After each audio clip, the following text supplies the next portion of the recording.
Hello everyone. Today I wanted to talk about sobriety.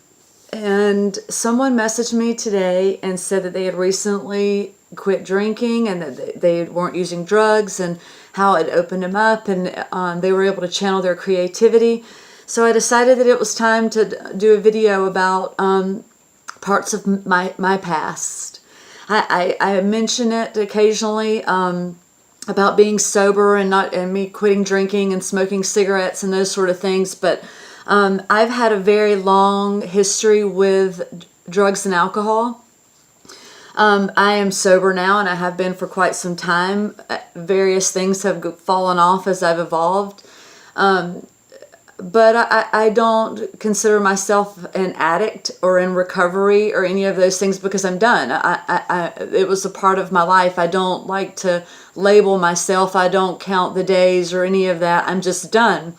And, I started off drinking alcohol at a very early age and started partying. I moved out on my own when I was 16 years old. So I was exposed to a lot of things and I wasn't really guided as a child on how to live life, so I was figuring that stuff out, and alcohol was around me a lot when I was growing up, so it's the one thing I knew.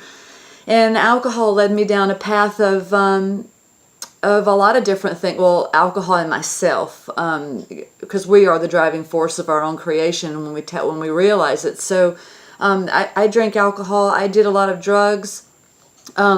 And it wasn't because I was addicted. It was because I didn't know how to live in this reality. I didn't know how to live in the world which I thought was my reality. And so,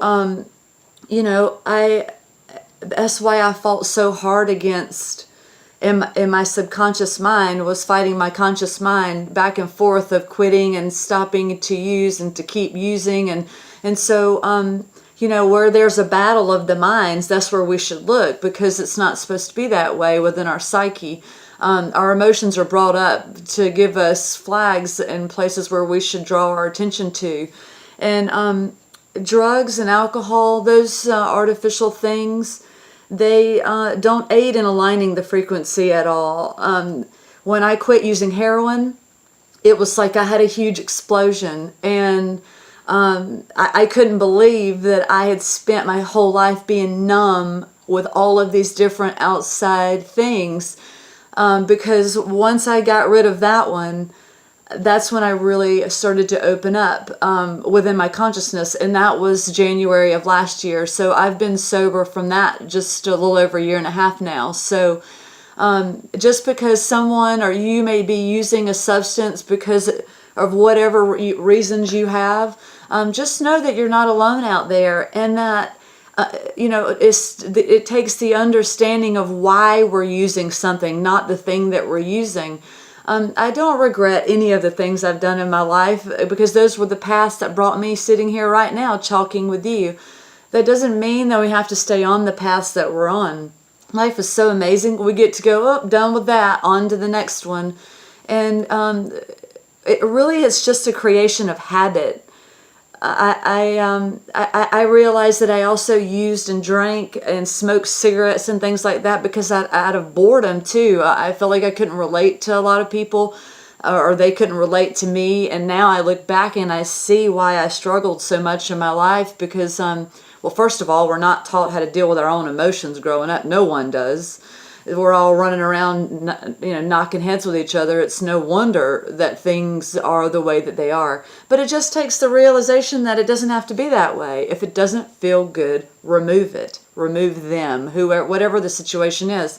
And so, while yes, I've used drugs and alcohol and I've done all those things, it helped me on the path to where I'm going, but it's not who I am. I don't identify with that person that used all of those drugs and drank all of that alcohol anymore, because the DNA is reprogrammed. I've chosen to open that box and to step out of it or enter or whatever. It's a different upgraded realm of consciousness, and it just takes removing the things that sets up those blocks, because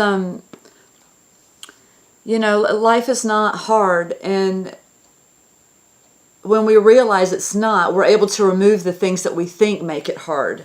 And then we start seeing that things flow and it gets so much easier, and We don't have to tackle everything at once. I think that's the biggest thing, is that we want the end result.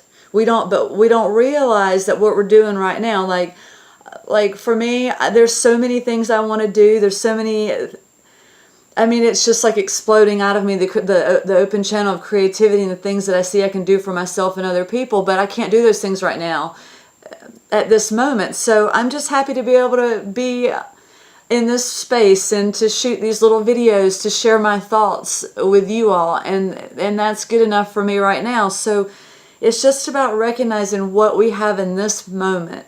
If something doesn't feel good to you in this moment, then address it. And we do that by diving into our thoughts, letting ourselves go into our thoughts without judgment. Like we spend and that's another reason why I think we use drugs and alcohol, is because for some reason we have this fear of our own emotion, when emotions are just a reaction to thought, a physical feeling of thought. So if something doesn't feel good when we think about it, embrace it and purge and create a thought that does. We're amazing that way. Like this human vessel is the most spectacular thing ever, and we can totally heal and control ourselves just with thought. Nothing else will heal us the way that our own thoughts will. And so we can shut off the thoughts that don't feel good and open up the portal to the thoughts of guidance, because they're there, it's here waiting. For each individual just to tap in, to activate and tap into that frequency.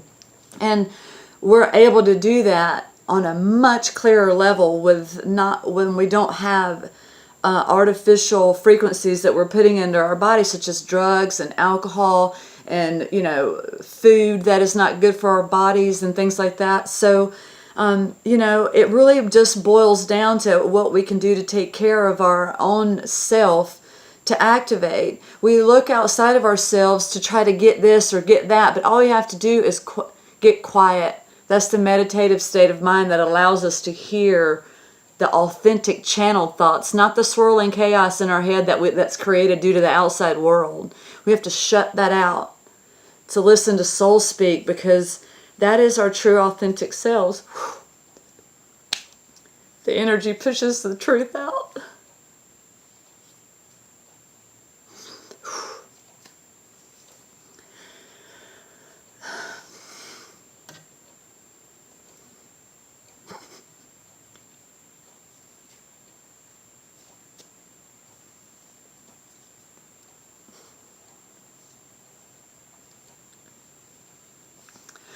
A humanistic reaction to truth are tears.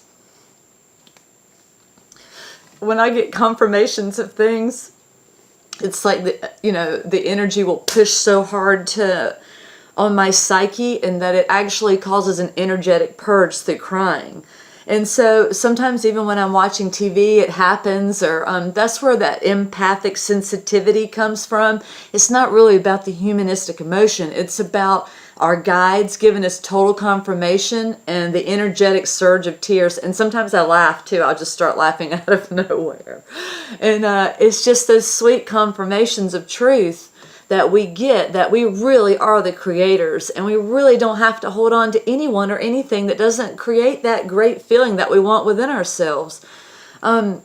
Because when we search for that on the outside of who we are, it's like it leaves us empty. I know for me, I searched on the outside of who I am my whole life, for love, when I just went, oh, wait, I can do it myself. Let me work on this. And then I started to do it, and so now here we are. And here you are, because you're working on the love within yourself too. It's about what we're doing right now. So today, no matter what's going on, give yourself credit that you're truth seeking, that you're searching, that you're looking inside of yourself to align the frequency. Like, that's why we're all here talking to each other every day. The outside world is going to be there. It's the inside world that matters the most. I love you to the moon, family. Have a wonderful day.